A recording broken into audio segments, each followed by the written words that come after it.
Chapter 25, Wilderness Survival. So, the silver-haired girl, Nephi's, also received a true name in her first nightmare. To get his own, Sunny had to deal with Hero and Mountain King while possessing a completely useless aspect. An impossible feat that seemed to have pleased the spell very much. I wonder how she had gotten hers. Sleepers in the cafeteria were struck dumb by the revelation of this achievement. They were staring at the screen with astonishment, fear, and admiration. Listening to their excited whispers, Sunny felt a childish desire to scream, "Me too! I have one too!" But of course, he kept quiet. Looking around, he noticed Castor's gaze fixed on the screen. There was a strange, somber expression on the humorous young man's face. But the weird thing about it was that, as far as Sunny could tell, Castor wasn't looking at the line of text containing the true name.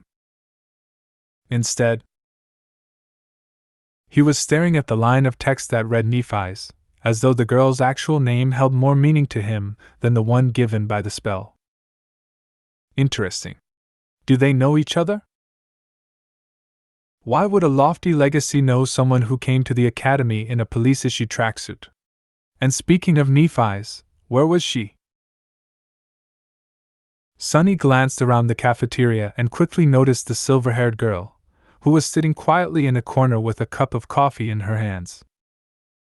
She wasn't paying a lot of attention to the commotion, seemingly immersed in her thoughts. Her gray eyes were serious and distant. A sleeper with a true name? That's impossible. It's technically possible. Smile of Heaven received her true name in the first nightmare, I think. But yeah, I'm doubtful. Maybe she lied in the interview? Are you stupid? If it was that easy to deceive the administrators, the crazy pervert from yesterday would have been in the first place instead. Sunny's face twitched. Crazy pervert, huh? Well, why don't we just ask her? Suddenly, there was a deafening silence in the cafeteria. Following the suggestion, Sleeper stopped talking and turned around, staring at Nephi's. However, no one seemed to have the courage to approach her first. Finally sensing something, she raised her eyes and looked at them with surprise. What? Even the blind girl, Kasha, turned in the direction of her voice. After a couple of moments, Castor suddenly walked over and made a small bow. Lady Nephi's. I am Castor from the Hanley clan. I see that your trial went well. Lady? Why is he addressing her that way? And he had to introduce himself, so they don't know each other? Interesting. Nephi seemed to be a little bit perplexed by the question. After thinking for a while, she smiled brightly and shrugged. It is what it is. Castor awkwardly returned the smile. I see. I am very glad that you returned unharmed. Not that I doubted your abilities. Nephi's nodded. Thank you. After that, she returned to her coffee, indicating that the conversation was over or simply oblivious to everyone's attention. Sunny sighed. How mysterious. There were a lot of thoughts on his mind. However, none of them could distract him from the most important thing, breakfast. A few seconds later, he had forgotten all about the awkward dynamic between Castor and Nephi's and was happily shoveling down his food. The wilderness survival classroom was spacious, tastefully decorated, and completely empty. Sunny even thought that he was mistaken, but then spotted a gloomy instructor sitting behind a wide wooden desk. Noticing him, the instructor perked up. Come in, young man. He was a lively old man with messy gray hair, absent-minded eyes, and a pair of bushy eyebrows that seemed to jump around on their own. I'm awakened Julius. You can call me Teacher Julius. Sit down, sit down. What's your name? Sunny obediently sat down. It's Sunless. Julius raised his eyebrows. Ah, what an ominous name. But that is good, very good. After all, we have to deal with a lot of ominous things. Sunny carefully looked around. I'm sorry, teacher. Did I come too early? No, you're right on time. Are other students late? The instructor grunted with incredible contempt. No one else is coming. Those brutes are only interested in swinging their fists and swords around. Very few are smart like you and know the true value of knowledge. Oh. So it was that unpopular. Sunny inwardly sighed, hoping that he won't regret the decision to abandon combat training in favor of this course. Say, young man, why did you choose wilderness survival, of all things? There was no point in hiding the true reason. Not that Sunny would have been able to anyway. The awakened that monitored me during the first nightmare, Master Jet, had advised me to study it above all things. A very wise advice. That master truly knows what's important. Wait. Did you say Jet? His eyes widened. Soul Reaper Jet? That murderous savage? Who would have thought that a barbarian like her would know the value of intricate knowledge? Soul Reaper?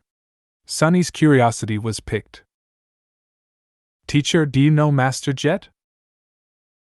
Julius carefully looked behind his back before answering. Who doesn't know the Soul Reaper? She might not be the most powerful awakened out there, but she is certainly one of the most feared. That's because her aspect abilities disregard flesh and target soul cores directly. Which means that no amount of armor, damage resistance, and physical protection can stop them. He leaned forward.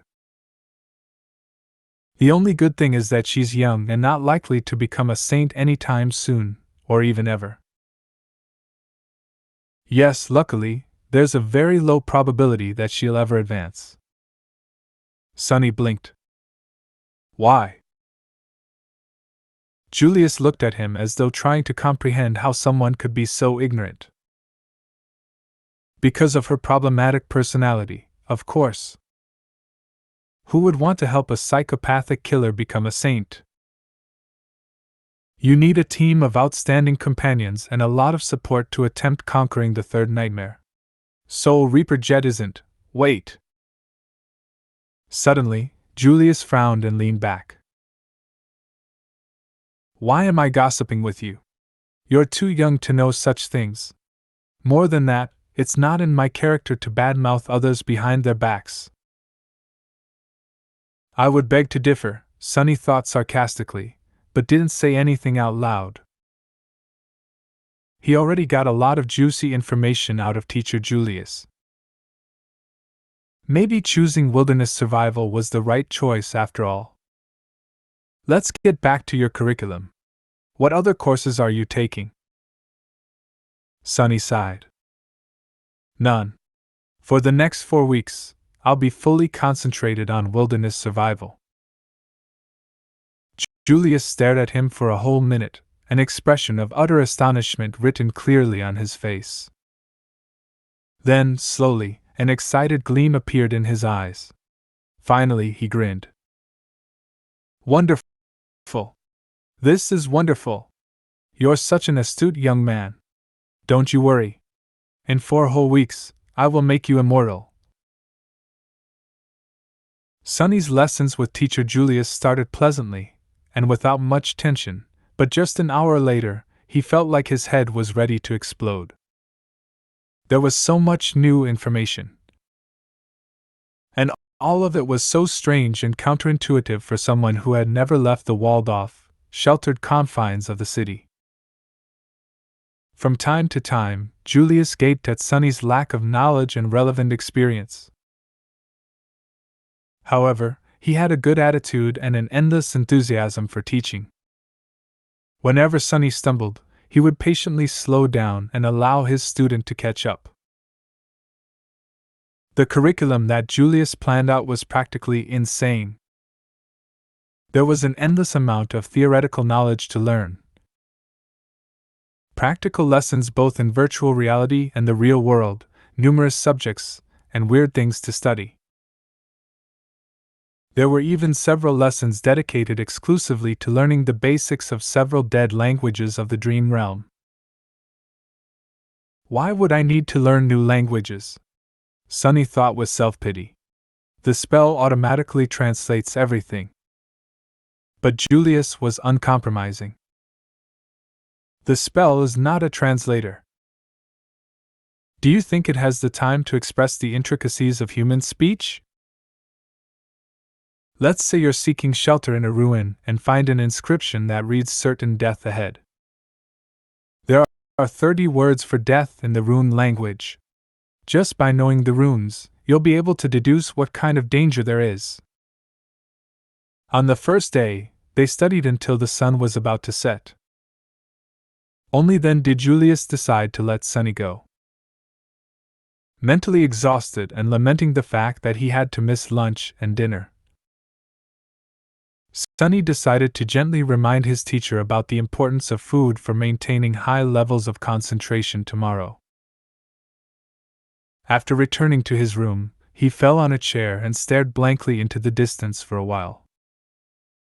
Then, as though remembering something, Sonny turned to his shadow. Right. He had a lot to accomplish before supper. He observed the shadow for a few seconds and then grinned. Let's see what you can really do. Chapter 26, Changing Star. Sonny was pretty sure that his shadow was capable of much more than just being a silent follower. After all, the spell had described it as being an invaluable helper. It was now up to him to find out how exactly shadow control could be of help. As in many other matters having to do with aspects, there was a certain level of instinctual understanding buried deep inside his subconscious. This understanding was either given to him by the spell, or was something innate to every awakened. Sonny just had to sense the subconscious knowledge and learn how to put it into practice. Once again, he concentrated on sensing his body and spirit, then commanded the shadow to perform a series of simple motions. With each of them, he was growing more and more familiar with the feeling of controlling the shadow. Pretty soon, it was as natural to him as breathing and walking. The shadow felt like a part of his body. Satisfied with this initial result, Sonny carefully gave it a new command.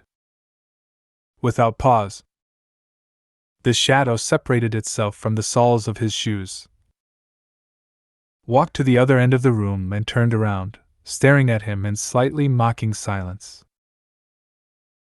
Sonny was left without a shadow. This is not scientific at all, he thought with an amused smile. Science never really applied to anything having to do with the spell, after all. As the shadow walked away, he felt a very weird split happening in his mind. It was like his perception had separated into two distinct sources. One was his body, the other, his shadow.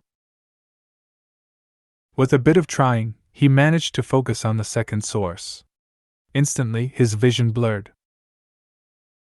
"Whoa!" Sonny blurted, surprised. "Whoa," the shadow heard from the other end of the room. Sonny blinked. In his mind, there now existed two pictures. One was of his room's door, with an indifferent shadow standing in front of it. The other was of a pale young man sitting on a chair, wide-eyed and bewildered. "That's me." He raised an arm and waved it in the air. Simultaneously, the pale young man raised and waved his. I can perceive the world through my shadow. He sat for a while thinking. An ability like that opened up a lot of possibilities. With his Child of Shadows attribute allowing him to see and move stealthily in the darkness, and Shadow Control allowing him to send out a sneaky shadow as a scout, he was pretty much a perfect spy. A spy was someone who gathered information without exposing themselves to a lot of risk. A role like that suited Sunny's taste very much. Of course, spies were also able to strike from the shadows with deadly precision. Armed with information, they were masterful ambushers. With the prior knowledge of the opponent's weaknesses, their attacks were surgical and lethal. But any direct confrontation would mean putting himself in danger, so Sunny wasn't very keen on becoming an assassin. After all, his aspect still lacked the means of directly enhancing his combat performance. Shall we test it? He looked at the shadow and gave it a command. With an exaggerated sigh, the shadow bent down and nimbly slid under the door. Instantly, he could see both the room and the hallway outside. Sunny closed his eyes to focus on the picture projected from the shadow. Moving stealthily from one shadow to another, it glided down the hallway. With a bit of timing and consideration, his scout was practically invisible. Sunny passed by a couple of sleepers and listened in on their conversation. Not finding it very interesting, he continued forward. Finally, the shadow stopped at a corner. To its left were the elevators, to its right, the way to the girls' dormitory. All sorts of provocative images immediately entered Sunny's head. Oh my, he thought, blushing. Yes, with this ability, it was also very easy to fall into utter depravity. But no. He couldn't do it. Not because of some high moral principles. It's just that, with his reputation of a pervert, the chances of being asked if he had done something unbecoming were pretty high. So he needed the ability to honestly answer no. So, I probably shouldn't. Right. Right. Of course you're right. Don't even think about it. Back in his room, Sunny sighed with a lot of regret. Then he directed his scout to hide in the shadow of a passing sleeper and followed him to the elevators. Some time later, Sunny's shadow was hiding in a corner of a large dojo. He was observing his fellow sleepers who, under the guidance of Instructor Rock, were going through the motions of the introductory combat class. Today was mainly dedicated to testing their general competency and abilities. After that, the sleepers were going to be separated into groups based on their level, such as novice, advanced, or expert, as well as their weapon of choice. Some would be assigned a personal tutor or paired together. Currently, sleepers were taking turns delivering their strongest punches to a wide plate attached to a special measuring machine. After each strike, the machine would display a number corresponding to the sleeper's physical strength. In theory, a machine like that was not hard to build. However, considering that many of sleepers had combat-oriented aspects that enhanced their might in a variety of ways, it was actually a marvel of engineering and durability. Their technique and training also affected the final result. Most people were getting numbers ranging from 10 to 14. It was considered a good result, something that only the most athletic people could reach. However, a lot of sleepers, obviously those with enhancing aspects, were able to achieve a score of 15 or even 16. I would probably get 10 or 11, Sunny thought, feeling a little bored. Then he suddenly perked up, noticing that it was turn for Nephi's, the highest-rated sleeper of their batch, to strike the plate. The slender girl approached the machine and, without much preparation, delivered a sudden, crushing blow. Sunny wasn't very well versed in martial arts, but even he was impressed by the flawless economy and speed of her execution. She had a lot of training. Nephi's was becoming more and more intriguing. What's her actual background?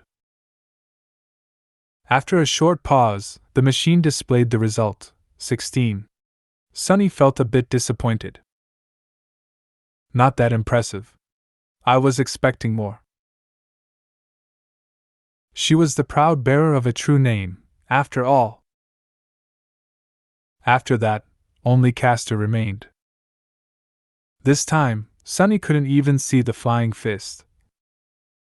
It was just too fast. The machine trembled and took more time calculating. Finally, two numbers appeared. 21. Everyone gaped at the display, stunned. More than a few admiring looks were thrown at Castor, who simply bowed and took a step back. Instructor Rock smiled. Not bad. Now we will move to sparring and evaluate your general level of training. I need 2 volunteers to begin. Nephi's was the first to step forward and walk to the center of the ring. A couple of seconds later, a tall and extremely muscular sleeper followed and faced her. The rules are simple. Make your opponent's back touch the floor or throw them out of the ring. Use whatever abilities and techniques you find appropriate. Oh, the show is starting. Watching sleepers fight each other was not only entertaining, but could also provide Sunny with knowledge of their powers. Back in the room, he leaned forward and rested his chin on his palms. Go Nephi's!